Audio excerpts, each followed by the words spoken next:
লাহৰীঘাটৰ তিনিচুকীয়াত কংগ্ৰেছৰ নিৰ্বাচনৰ প্ৰচাৰ কেন্দ্ৰ উদ্বোধন। সমাগত লোকসভাৰ নিৰ্বাচনৰ বতৰত নগাঁও লোকসভা সমষ্টিৰ ভাৰতীয় জাতীয় কংগ্ৰেছ দলৰ প্ৰাৰ্থী তথা সাংসদ প্ৰদ্যুৎ বৰদলৈৰ নিৰ্বাচনী প্ৰচাৰ এইবেলি তুংগত। তাৰে লগত সংগতি ৰাখি আজি লাহৰীঘাটৰ তিনিচুকীয়াত দিনৰ 1 বজাত কংগ্ৰেছ দলৰ প্ৰাৰ্থী তথা সাংসদ প্ৰদ্যুৎ বৰদলৈৰ নিৰ্বাচনী প্ৰচাৰ কেন্দ্ৰ উদ্বোধন কৰা হয়।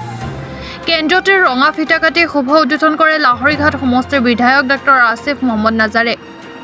তেখেতৰ লগত সহযোগ কৰে লাহৰীঘাট ব্লক কংগ্ৰেছৰ সভাপতি মকবুল হুছেইন, ব্লক কংগ্ৰেছৰ সাধাৰণ সম্পাদক নৰেন ডেকা, তিনিচুকীয়া মণ্ডলৰ সভাপতি হাছেন আলী, তুলসীবৰী মণ্ডলৰ সভাপতি মনুৰ উদ্দিনৰ লগতে আব্দুল মালেক, সাদ্দাম হুছেইনৰ উপৰিও স্থানীয় বহুসংখ্যক কংগ্ৰেছ কৰ্মী উপস্থিত থাকে। অনুষ্টুপীয়া নিৰ্বাচনী প্ৰচাৰ সভাটিত কেইবাটা পৰিয়ালৰ লোকে অন্য দলৰ পৰা কংগ্ৰেছ দলত যোগদান কৰে। নতুনকৈ যোগদান কৰা পুৰুষ মহিলাসকলে বিধায়কগৰাকীয়ে কংগ্ৰেছ দলৰ বস্ত্ৰ আৰু টুপি পৰিধান কৰে। সভাটিত বিধায়কগৰাকীয়ে বিজেপি দলক তীব্ৰ কটাক্ষ কৰি নিৰ্বাচনী প্ৰচাৰ চলায়। লাহৰীঘাটৰ পৰা খাইৰুল ইছলামৰ ৰিপৰ্ট।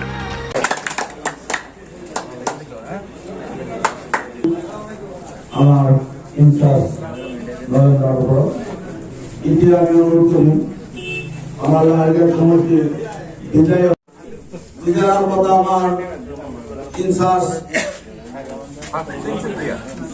নরেন ডেকা আমি দুই এখানে কবার কারণে অনুরোধ জানাইছি।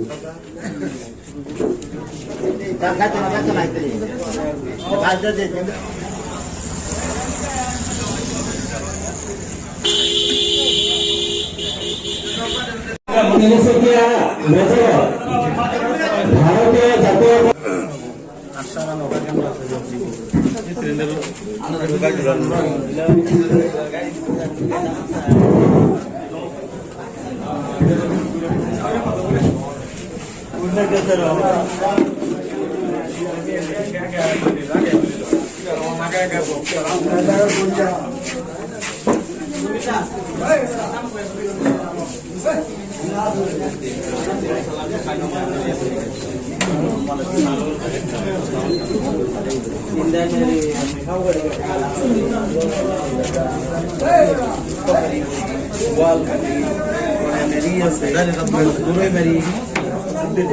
ডক্টৰ নজৰুল ইসলাম সাহেবে এই নদী বান্ধৰ কাৰণে আপোনাৰ বহুত চেষ্টা কৰিছিলে। তেতিয়াই তাৰ কাৰণে তেখেতে প্ৰজেক্ট বনাইছিলে।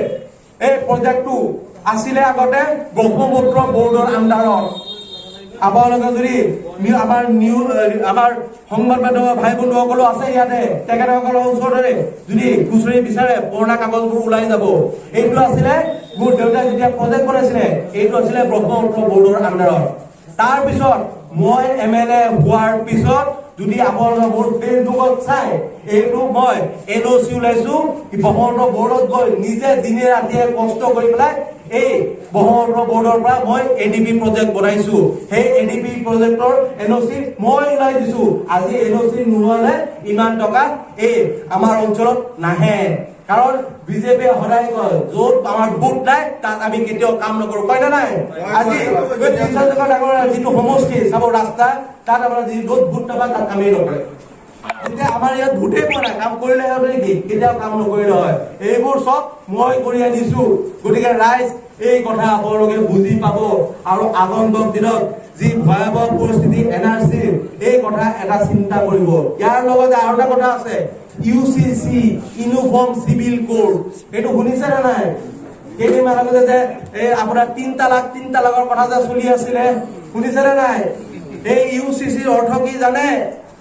এতিয়ালৈকে তেখেতসকলে ৰূপায়ণ কৰিব পৰা নাই। তেখেতসকলে কৈ আছে আকৌ বিজেপিৰ চৰকাৰ যদি আহে আমি UCC বলবৎ কৰিম। এই UCC হলে আমাৰ যি ভাৰতত থকা সকলোৱে এটা ধৰ্ম পালন কৰিব লাগিব, এটা নিয়মত ধৰ্ম পালন কৰিব লাগিব। তেতিয়া এই আমাৰ যে এজন দুজন বিয়া পাতে মাত্ৰ সেই বিয়াৰ লগতে আমাৰ মানুহ এজন মৃত্যু হলে যিটো শৰীয়ত মতে আমি কবৰ দিওঁ বা বেলেগ সম্প্ৰদায়ৰ মানুহে বেলেগ ধৰণে আপোনাৰ সৎকাৰ কৰে, সেই একেটা ধৰণে হ'ব লাগিব। আমাৰ যিটো শৰীয়তৰ নিয়মবোৰ চেঞ্জ হৈ যাব, পৰিৱৰ্তন হ'ব।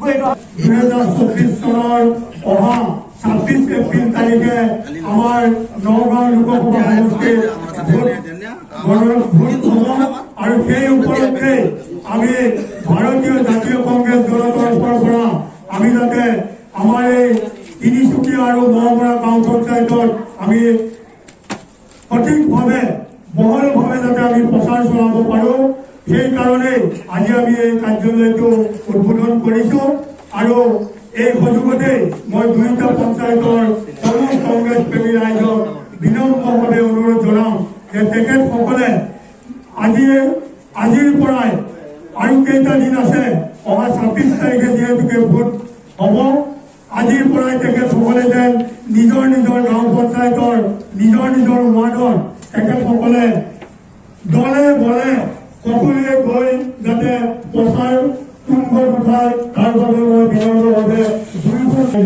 বিনম্ৰভাৱে অনুৰোধ জনাইছোঁ।